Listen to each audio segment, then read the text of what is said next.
This is the Direct Impact Podcast hosted by Andrea Epstein, and we are with Erik DaRosa today. I am so excited to have him, and we're going to be talking about how to survive and then thrive. We're going to be talking about all kinds of great things today. So I'm super excited for our audience. And thank you to Erik for coming on the podcast. Remembering that on the Direct Impact Podcast, we explore all the many ways we might enhance our mental health and leave a positive and life-giving impact in our wake. Okay, so Erik, I'm going to do an intro for you, and you can add anything at any time as I'm going through your introduction. So Erik DaRosa, known by friends as Yoda. I love it, and I'm going to be asking about that. He is the founder and CEO of From Survivor to Thriver, a mental health advocate and speaker and co-host of the popular podcast From Survivor to Thriver. Through his work, Erik is upending and front end of the mental health space and building a bridge between those who seek resources and those who provide both help and hope. I love that. Each week on his podcast, he tackles different mental health topics through honest and relatable kitchen table conversations with real people who are helping to shatter mental health stigmas and find their voices. He aims to normalize discussions around mental health topics and remind his audience they are not alone. There is strength in community, and it's perfectly okay to not always be okay. I love that. And we're going to dive deeper into that intro. I've got a million questions. And one of the things I had to highlight is this one part that talks about strength and community, because I know that we've talked about that on our podcast a lot. And I love that you're offering that to your audience and your listeners, and today to our audience as well. I just truly believe that being open and being honest and being willing, honesty, openness, willingness, the how, and entering that into community is a recipe for recovery and self-discovery. So I love what you're about. And our main topic today is being vulnerable is a strength. All right. Did I get all that right, Erik? You did. And good morning from high up here in the Rocky Mountains in Colorado. And Andrea, thank you so much for having me on your show. I'm really excited for our conversation this morning. Me too. And I love the, kitchen table conversation, because that's what I'm about. I got my coffee right here. It's early morning in the Rockies for you. So cheers. Let's have a fun conversation. Cheers. I've got my cup of coffee right next to me. And yes, it's the same as our podcast. It's as though somebody walked into the room and they stumbled upon my co-host Mark and I and our guest having a conversation around the table about whatever mental health topic happened to pop into our minds on that particular day. So yeah, let's run with it. Let's run with it. Okay. But I got to ask first, Yoda, your friends call you Yoda. Now that's a a lot of big shoes to fill. Yoda's pretty amazing. So tell me about it. Yeah. So first of all, it was a nickname that was bestowed upon me, not a nickname that I gave to myself. I always like to clarify that. I was probably 25, living in New York City at the time. I was a banker back in those days. And I remember my wife and I were at a friend's house and having dinner. We were sitting around the dinner table, and my friend's wife looked at me and she said, you're just like Yoda. Every time we ask you a question, you always seem to know the answer. And so it really became an inside joke between the four of us. They would call me Yoda. And then it kind of morphed into we'd be out in a loud restaurant or something. My wife, in order to get my attention, my name is, not the most recognizable or memorable. And I often don't respond to it just with all the ambient noise around. And so she started to just kind of say, Yoda, Yoda. And I would turn around and respond. Well, fast forward to 2011, my wife and I moved out here to Colorado, and I started teaching skiing full time. So I decided to throw Yoda on a name tag. A lot of instructors here have nicknames, just to see if, would people rather ski with Erik or would they rather ski with Yoda? and it stuck. And I continue to use it to this day. I have clients who are now in college who still text me. They call me Yoda. There are ski instructors here who don't actually know my first name. So it's kind of funny. I love it. I love it. And it definitely embodies, wisdom and attunement. And so it sounds like people really trust you for that, to bring Y- that y- to you. I hope so.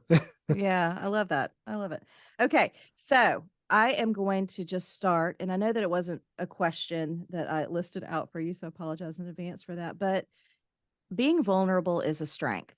I would just like for us to kind of dive into that for a second, especially for men. Okay. I just feel like it is so important to hover over that statement that vulnerability equals strength. Talk to me about that. Sure. Especially when it comes to men, we're taught from a very, very young age that we need to toughen up. A friend of mine wrote a book called Boys Do Cry, Sean Coffey. So, yes, vulnerability, when I think about it, for a very long time, I kept my mental health issues a secret.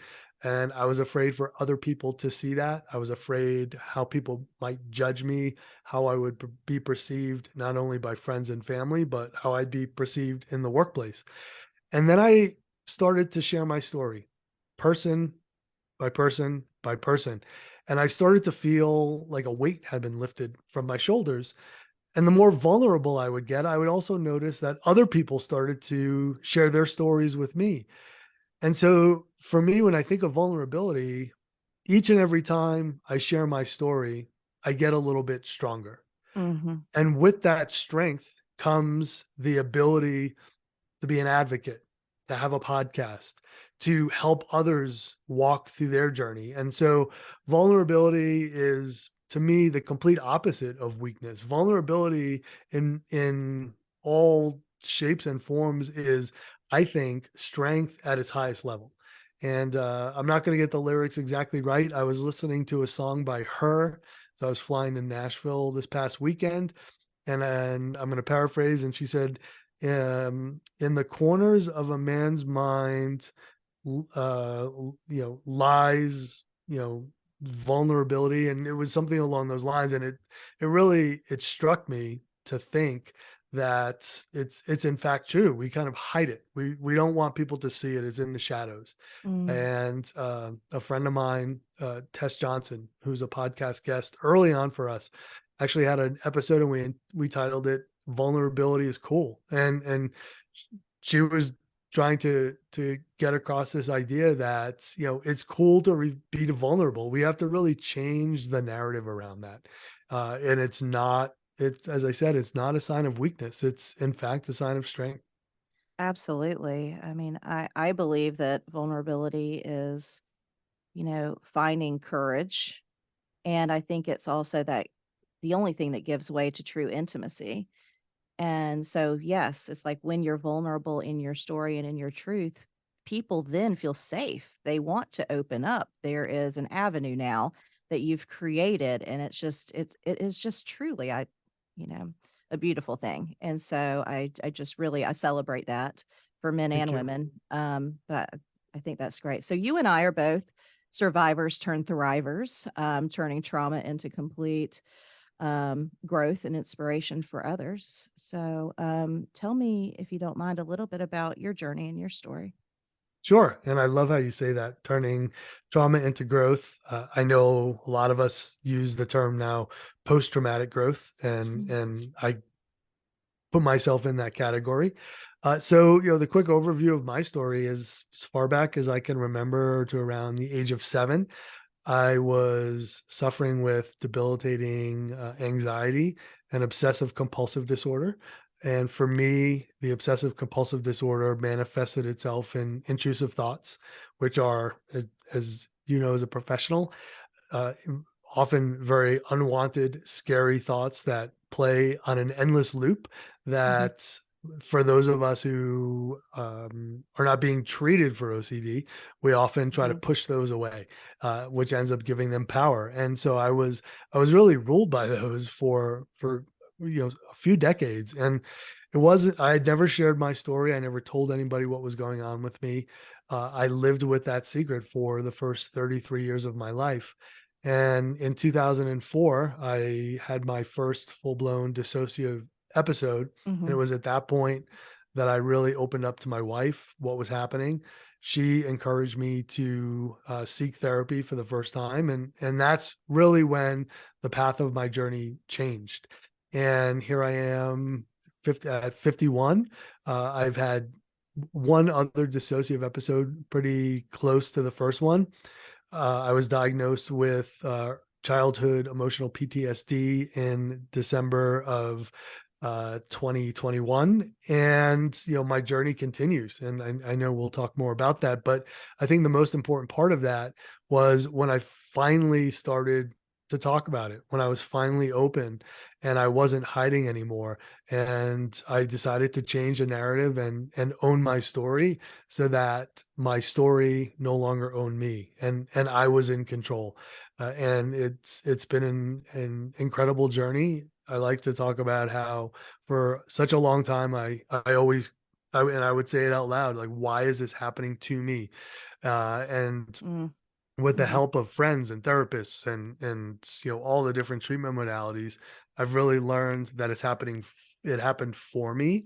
And so that I can be, on this show today speaking with your audience and sharing hopefully a few little nuggets of wisdom as to kind of how I changed the path of my mental health journey, and how they can too as well.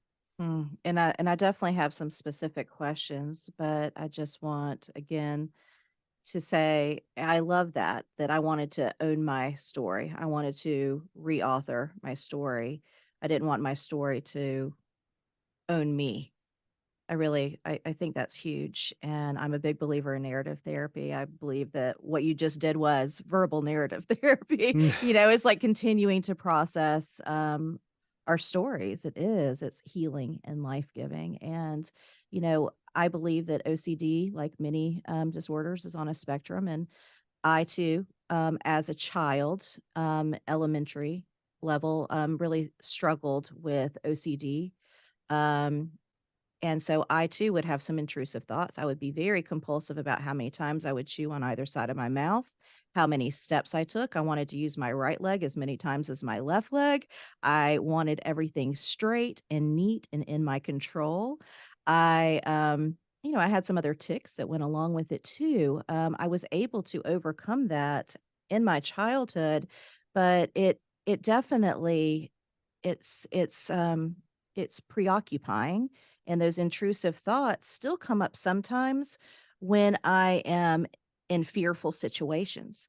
So I can go months, I can go long periods of time without an intrusive thought. But if I get too close to, like if I'm in a very high place and I get too close to the ledge, the intrusive thought is, you're going to jump.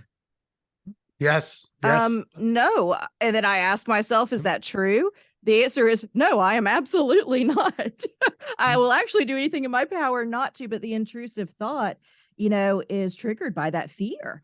And so I wanted to share that because I think it's another example to our audience again that, like, when you're vulnerable and you share about mental health, it gives another person the opportunity to be vulnerable and tell a little piece of their mental health journey, because we're all Yeah. on it. I Thank if you so much, Andrea, for sharing that. For me, it was all everything had to be done in threes. Mhm. And Or if even, or at least well, evens, yeah. 3s and 7s were okay for me for some reason. I don't know. Yeah. No, for me it was three. And if I happened to tip over to four, I'd have to start all over again. And now I look back, and as you Mhm. had said, they still will creep in, but now in a different way, I'll actually welcome them in and say, all right, you can stay for the next like couple of minutes, but then you have to go.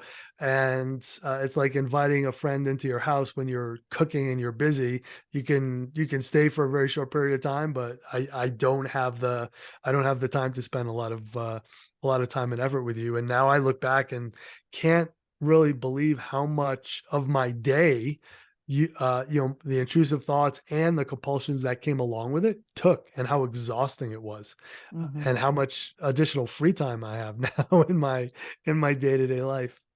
That's right, that's right. And so, next question, Eric, is what do you mean by meeting yourself where you're at?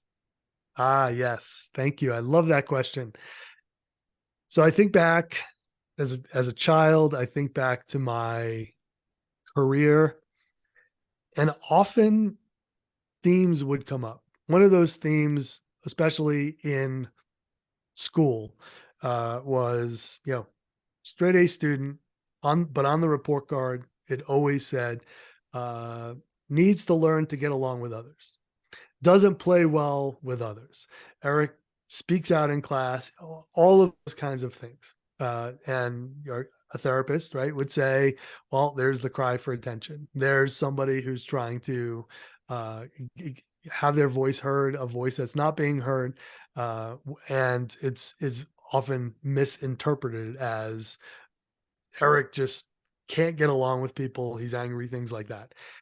And then into work, and I think all of us hear this, especially when we're in jobs, when we're interacting with colleagues and teams, and it's, well, you need to meet others where they're at. You need to meet those other people where they're at. And so it really got me thinking, especially when we launched our own podcast. And I thought, I've always heard this my whole life. You need to meet other people where you're at. But nobody has ever said you need to meet yourself where you're at. Mhm. Because when I think about it, unless I meet myself where I'm at, unless I sit down and take an inventory with myself, where am I today? How am I feeling today? How have I been feeling all week? What do I have coming up? What's going on job wise, family wise, travel wise? There is absolutely no way I can start to meet other people where they're at. And when I Mm. look back over my journey, there were many, many, many times where my anxiety and my OCD were in overdrive and I was wearing the facade. I wasn't I wasn't even in tune with how I was feeling. So whatever reactions, and I use that word, it wasn't responses at the time, whatever reactions I had with colleagues or friends or people who I would encounter in my day-to-day life, I felt like I had no real control of it. And so it's really made me step back and do this kind of inventory with myself every day. Where am I at today? And for your audience, it's one of those things that changes. It changes from day to day. Sometimes it can change from hour to hour, depending on what might be going on in your life. But it's been a very important thing for me, and it's allowed me to then have better interactions with people and move from a place of reacting to a place of being able to respond. And so Mm. Mhm. now I can Mhm. actually meet other people where they're at, and I feel, especially as an empath, that I have a better and stronger ability to understand where other people are at rather than just trying to meet them there, but have a little bit of a deeper insight as to what might be going on with them in their day, in their life, with and if we begin to really have those conversations in their mental health. Mm, I love that. I love that. And would you identify yourself as a highly sensitive person? You said I w empath. I would put myself in both of those categories. Uh-huh. Definitely highly sensitive, and I used to think, "Why am I reacting this way? Why am I Mhm. taking this so personally?" It's, especially if it was just some really constructive feedback. I would suddenly, go down the rabbit hole of, well, here, what, like, why, what? I was really only trying to do this, and I would dwell on it, and the imposter syndrome would creep in, and so all those things. So yeah, definitely, I would say a highly sensitive person, an empath, and I Mhm. check Mhm. all those boxes.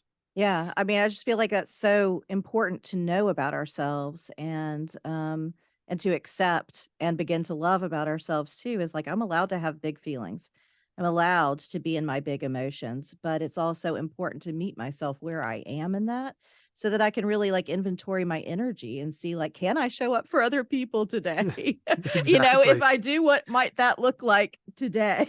Yeah. Can I even show up for myself today? Right, right. And so I think that flows very nicely into the question of, what is meant by a fluid healing journey? Sure. So for a while, I was calling my healing journey and healing journeys in general non-linear. And Mhm, it mhm. harkened back to my finance days. And I started to hear a lot of people use non-linear. And I thought, okay, I need to change that. Right. If everybody's saying non-linear, non-linear. And so water is a super important part of my life. I ski for a living in the winter, so that's frozen water, and I need to be on around or on the beach at some time during the year. And so water is also one of my elements and signs. And so I started to really think that, it's fluid, it's ever changing. It's, if you think about, when people say nonlinear, sometimes you're heading in the straight direction for quite a while and suddenly kind of veer off and there's a little bump in the road and then you take out your toolbox and do some of the work and you get back on the path. And when I think about fluid, it reminds me more of a river, right? So this journey that you're on really isn't a straight line. It curves and sometimes there's a rock that's in the way, but water has this amazing way of, as it approaches the rock, it doesn't stop at the rock. It figures out, okay, maybe I'll go around the rock to the left, or I'll go around the rock to the right, or I can go up and wash over the rock and continue along. And so that's how I've thought about my own personal journey. And when I encounter bumps in the road or roadblocks, I'm not going to let them stop me. I'm going to figure out what is it that I need to do at that particular time to be able to go around it or move through it. And it's always changing. It's always changing shape. And it certainly doesn't look like a straight line. And so living here in Colorado, where we're surrounded by rivers and at different times of the year, those rivers can be very placid, or they can really start to become class 4 and class 5 rapids as we're about to see as all the snow melts off here in the next couple of weeks. And so even with that, sometimes things can be very calm, the water looks very glassy. And other times you can see it, slamming against the rocks and creating these interesting whirlpools. But we all have the ability to find our way around and through and up and over. And so that's really when I began to change how I was looking at the journey overall. Mm. Yeah, and for me, one, that's just such a beautiful word picture, and I think that's very helpful for our audience, but that is also so closely connected with meeting yourself where you are, because once you've identified that this is a fluid journey, it's not linear. It's not like I'm going to continue to make progress. I mean, in this field, we say 3 steps forward, 2 steps back all of the time, and Mhm. trying to like really, be realistic and have healthy expectations about what a journey looks like. And it is fluid. Like we have good days, we have bad days, we have good months, we have bad months. And that's okay. I believe that, whatever you're dealing with, you probably find yourself on a spectrum. And when you find where you are on that spectrum, even that depends on your mood, depends on your hormones, depends on your circumstances, depends on what side of the bed you woke up on. I mean, it depends on so much. So, like, noting that it's fluid and noting that you can show up for yourself anywhere, on that and give yourself grace, that's huge. I love Thank that. you. Yeah, no, you're so right. And even I was thinking as you were saying that, sometimes it's 3 steps forward, 2 steps back. I would even say sometimes it's 3 steps forward, 4 steps back. And Mhm. then with those 4 steps, suddenly when that's happened and you've had a little bit of a chance to sit in it, now you leap forward 5 or 6 steps, and that's where the real growth comes. The growth, uh, I feel, doesn't come from times when everything is going really well. Those are often the times we kind of take our eye off the ball. And I've been guilty of it many times in my own mental health journey of thinking, great, finally it's over, right? And often that's when suddenly something happens, and I'm like, where did that come from?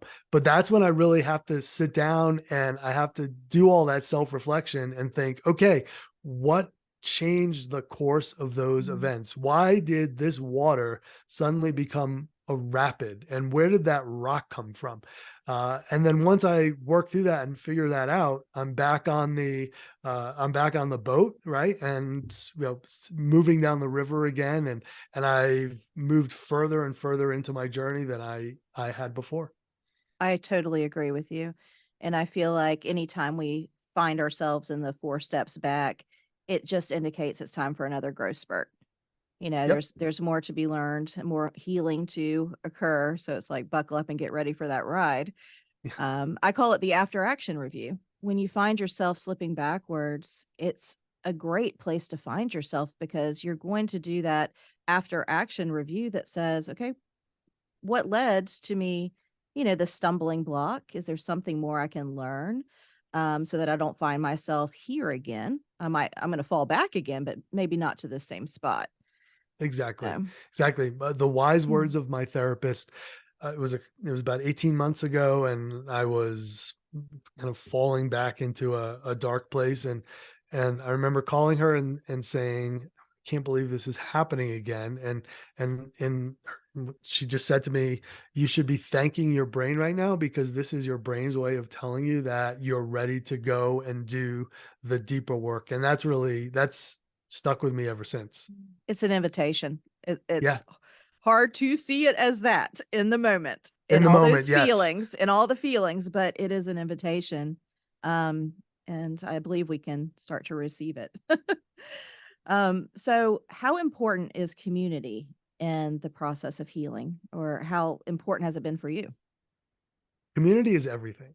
Mm, And it's been everything for me. When I think about the two paths that I was on, right? I was on one where I didn't share it with anybody. I didn't tell anybody. It was a secret. I thought I was broken. I thought I was unfixable.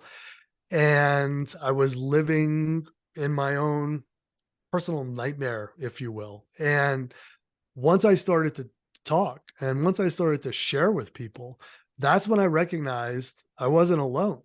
And as we talk about on our show, everyone has their story. And no two stories are exactly alike. They're like fingerprints. Each story is unique. However, mhm, there are threads, there are commonalities in stories where we can share with one another mhm, and say, "Oh mhm, wow, OCD," just like you did earlier on our recording. And we kind of had that moment where we both, experienced OCD. We know what it is. And you can suddenly become comfortable knowing that there are other people out there that are just like you. And when I talk about community, I talk about my healing team, because that is something that I really credit to, me being where I'm at today. And for your audience, it's a really cool thing. If you've never heard of a healing team, in many ways, it's kind of like your five. If we go back and we go back to COVID, and when we had pods and you could only be with, five people, and who are those five people you were going to pick? So for me, when I think about my healing team, it's who are those people that I want to have in my very, very, very close inner circle, who I know I can trust, who I know are not going to pass judgment, who I know are going to listen when I need them to listen. And they come from all different aspects of my life. So it's my wife, it's my therapist, it's a couple of extremely close friends, it's another family member. And I know that those people are in tune to what's happened to me in my past and the things that I'm working on currently. And so they can check in with me and ask me, "How are you?" They will often spot the signs mhm, of mhm, what's happening Yeah. before I'll feel it internally. I see you nodding. Yes. Oh Right. yeah. I think we're often, That's the beauty yeah. of it right there, is them Yep. seeing it before we can see it because of our blinders. So it's beautiful. Exactly, and sometimes I'll even realize that I'm kind of pushing it away and saying, "No, I'm good, I'm good, I'm good." And a couple days later, I realize, yep, they were onto something, and then I can start to piece that thread back together.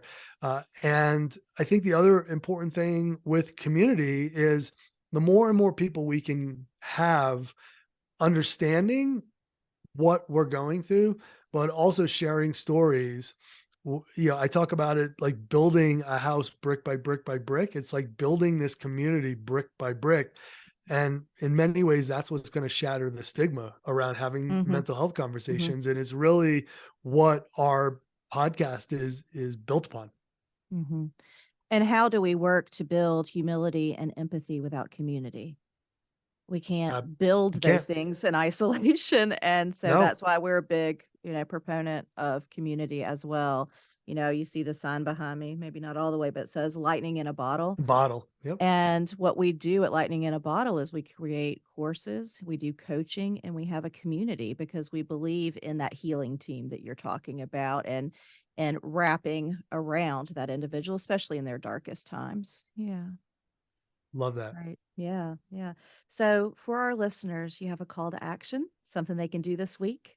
Oh, I absolutely do. And it's going to encompass, I think, all of the things that we spoke about here today.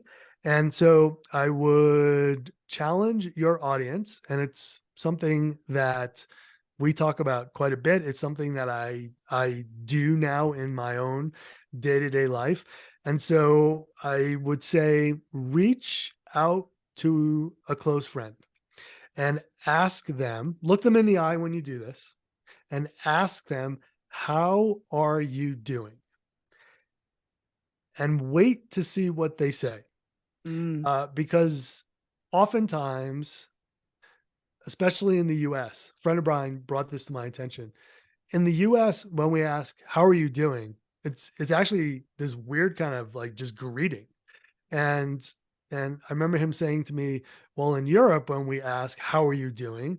We're ready to sit down and have a cup of tea and have a 2 hour conversation. And so it's an exercise in two things. It's an exercise in active listening. It's showing that you really want to hear how somebody's doing and what's happening in their life. But it also changes the conversation from a series of close-ended questions where often we, especially when I think back to my mental health journey, I was the master of answering closed-ended questions. How are you doing? Good. Fine. And I would just move on. And Mhm. so when you ask your friend, family member, loved one, whoever it may be, how are you doing? If the answer comes back as good, then look at them, slow it down a little bit and go, no, no, no, no. How are you really doing? And Mhm. I think what you'll find is when you have that open ended question, you really welcome in wanting to hear what's going on in someone's life. And you may be the first person to ask them that day, that week, that month. And it gives them the opening to kind of to share things and get that dialogue started. And you may in fact find that somebody who you thought was, I'm using air quotes, Mhm. normal or Mhm. fine, may be struggling with something just like you, and you might be able to help them in a way that someone else was able to help you before. So Yeah, I think that's a great call to action and invitation to be intentional in your relationships and to really connect, even with strangers. So when you ask, "How are you doing?" and they give you that one word answer, good, great, fine, it's usually fine, which I always say stands for freaked out, insecure, neurotic, and emotional. correct. So when I hear fine, I usually Fine. pause over that. Okay. Uh-huh. Um, get a little curious about that word, but I love what you said. Look them in the eye, pause, deep breath. How are you doing? And hold that hand on that heart that says, how is your heart? Mhm. Not how are your behaviors? How's your heart? I love that. That's so Yeah. good. That's so Yeah. good. Yeah, Mark and I, that we've when we started the show, we really took that on as a challenge, and it's Mm, interesting to see some of the different responses that we've had, because, early on, people who weren't aware of what we were doing would tend to look at us, and as we would start to, talk about what was happening, you could see them getting fidgety and getting a little bit uncomfortable. uh-huh. But I think, at least in our community, we've started to change that narrative. So people know if they just want to greet us, it's just kind of a hey, what's up? And if they really want to know what's going on, and if they're ready and in a space to hear it, then that question will come. So it's been kind of fun to see how that's progressed over the past couple of years. Oh, yeah, I lived that out actually this morning when I walked in to the office and I was greeted by one of our brand new interns. She's precious. She's so sweet. She was so excited. And she said, "Good morning. How are you?" And I said, "Well, it's been a really shitty morning, but thank you for asking." I said, if you ask me, I'm gonna tell you. I'm gonna tell you. And I'm sure in her mind, like, if you could have those thought bubbles from cartoons when we were kids, or she was probably thinking, "Why did I ask this? That was it's Friday. That was not the answer I was looking for. I just wanted to hear good so I could go on with my day." But yeah, it's the importance of understanding what's a greeting versus what is, an invitation for conversation. And I think if I could leave just with one thing, I think as a society as a whole, we really need to get better at listening with our ears and not listening with our mouths, because I think I think that's really, where we've drifted off to. And whether it's, just sitting back and listening to a conversation with a friend, or sitting down and listening to music and really connecting with those lyrics, I think we'd all be in a much better place if we learned how to be better active listeners. Mm, okay. I'm going to end on that note. Where can our listeners find you and Survivor to Thriver? Sure. So our podcast is called From Survivor to Thriver, and you can find it wherever you listen to your podcasts. New episodes are released each and every Tuesday morning. You can find me on Facebook, Instagram, LinkedIn. It's Erik, Erik DaRosa, DaRosa. And I'm always welcome to hear from people who listen to our show, people who might be listening to your show, Andrea. If Mhm. you have questions, if you have comments, if you have feedback, if you have a particular topic on an episode that you might want to hear, we're always interested in hearing from people and helping people along with their own journeys. And I will say, if you are looking to put together your own healing team and you don't have anybody in your life who you feel comfortable kind of sharing that story with, Mhm. I'm always available to be that person, to listen and to help guide. And as we say on the show, we see ourselves as a resource, connecting those who are looking to have conversations with resources. And so we're always happy to point you in the right direction. Thank you so much. Today, we've been talking with Erik DaRosa. Thank you so much, Erik. Today, you've made a direct impact. Thank you.